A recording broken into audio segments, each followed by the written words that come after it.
ฮ็ดเปิดมื้อ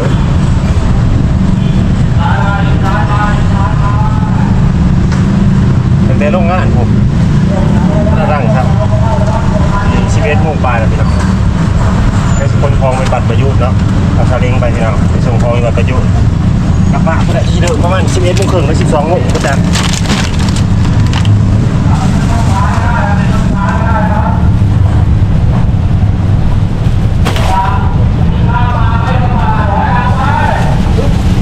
รถติดกี่ดีมารถนี่รถอยู่ตลาดอยู่เมืองติดตัวแต่ละมือติดแห้ง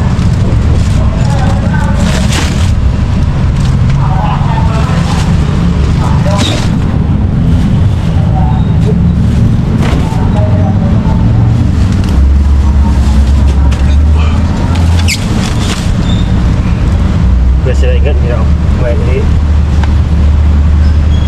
อยู่ว่าเนี่ยโอนเงินให้แม่เนาะ1,000 กว่าพี่น้องเลยอย่างนี้แบบว่ามีเงินใส่ไว้ก็ได้โอนให้1,000 ปลายเนาะพี่น้องก็ยังมีคือกันนั่นแหละก็ได้โอนให้เพิ่นก่อนซะเนาะเราเองก็ไหลใส่อยู่พี่น้อง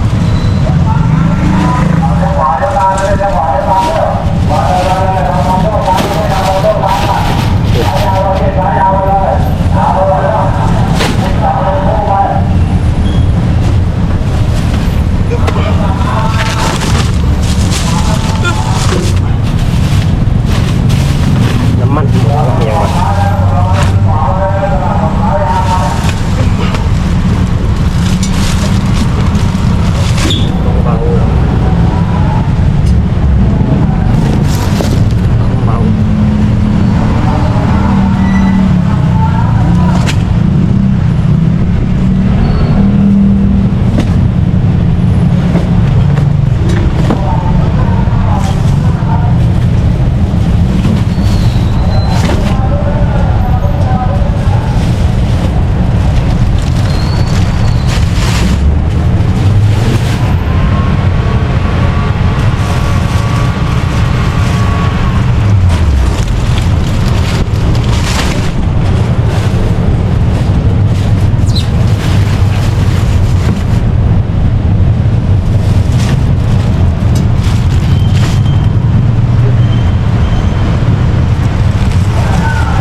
ซาเล้งไปจอดอยู่ข้างทางถึงล็อกล้อ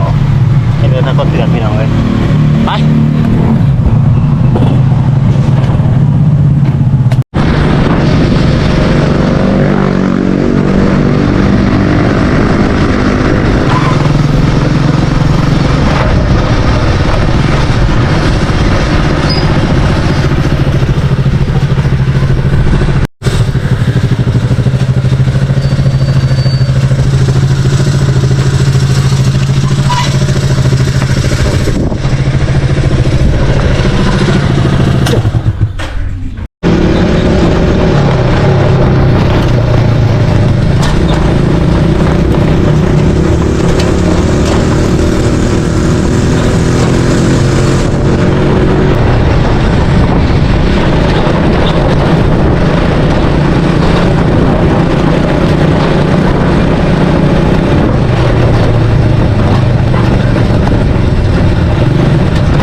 บ่าวเอหาย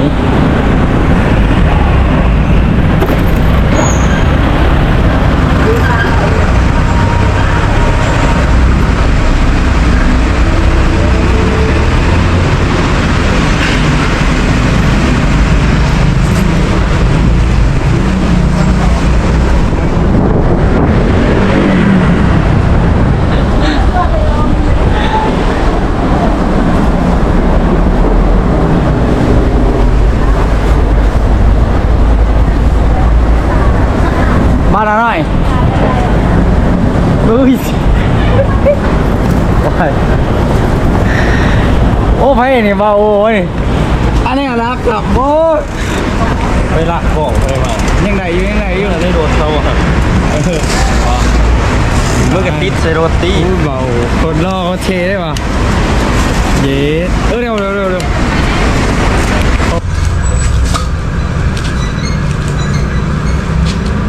มากินเขา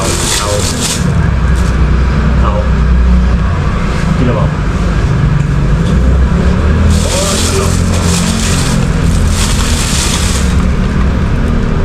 สีหอมหมู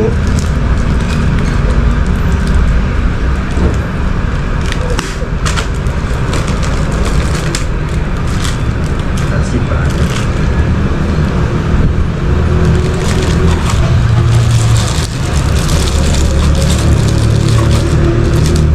สุกสิเบิร์ดได้อะไร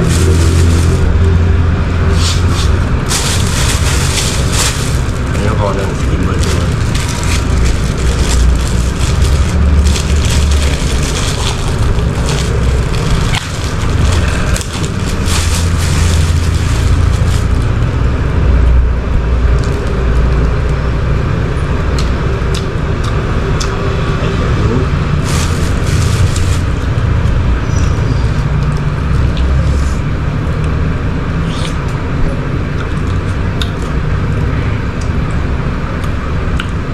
หมูตัวจีเด็ด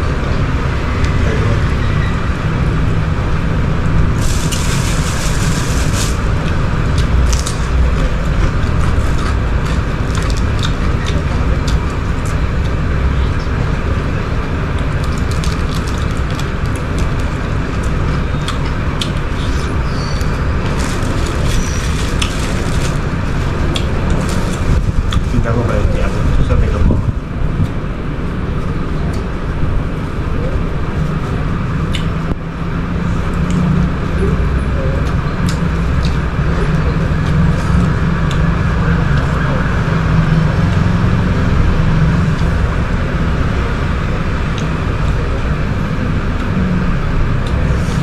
ว่าเห็นแม่จมเขามีเงินใส่พี่น้อง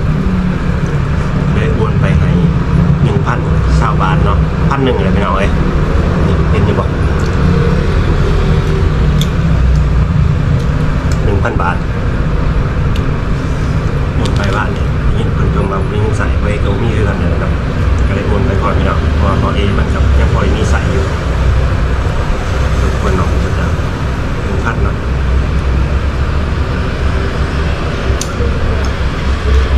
ทำให้งานอาชีพกวัดไปเอาเลย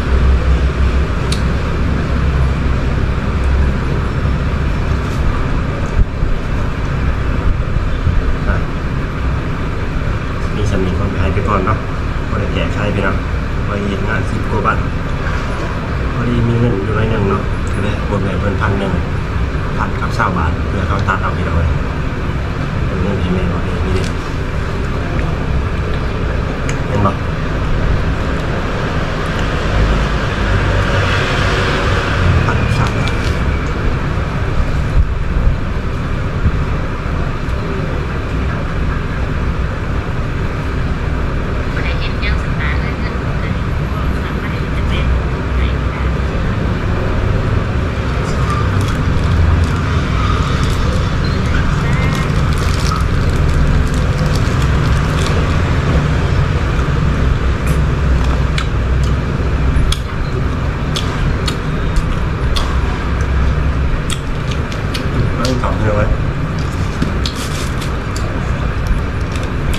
ดียวไม่เสียมาได้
ะ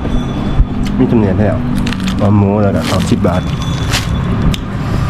อย่างนี้กินโบเบิร์ตแต่กินคนเดียวกูอยากแสบอะไรวะไปพี่น้องคลิปนี้ข้อยมไปเบี้ยงจะมีเนื้อเป็นยังไงบอกกันคลิปหน้าลุยที่หน้าบ๊ายบาย